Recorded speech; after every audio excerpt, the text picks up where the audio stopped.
বন্যা পরিস্থিতি নিয়ে মাননীয় এমপি মহোদয় যথেষ্ট সজাগ আছেন, সচেষ্ট আছেন এবং যা করণীয় তা করেছে। মূলত আমরা যখন থেকে এই ফ্যাসিস্ট আওয়ামী লীগ দেশ ছেড়ে পালালো এবং দেশে একটি নির্বাচনী হাওয়া বইতে শুরু করলো, আমাদের দলের চেয়ারম্যান এবং বাংলাদেশ জাতীয়তাবাদী দলের চেয়ারম্যান এবং গণপ্রজাতন্ত্রী বাংলাদেশ সরকারের মাননীয় প্রধানমন্ত্রী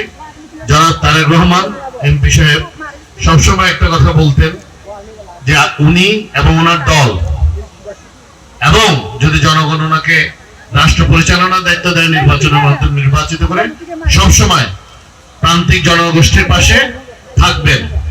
আপনারা দেখেছেন যখন আমরা বিরোধী দলে ছিলাম, আমরা কিন্তু ব্যক্তিগত উদ্যোগে এবং দলের উদ্যোগে আমরা সবসময় যে কোনো প্রাকৃতিক দুর্যোগে দেশবাসীর পাশে থাকার চেষ্টা করেছি। সে একই ধারায় আজকে যখন এই দুর্যোগ গেল, 43 বছরের মধ্যে সর্বোচ্চ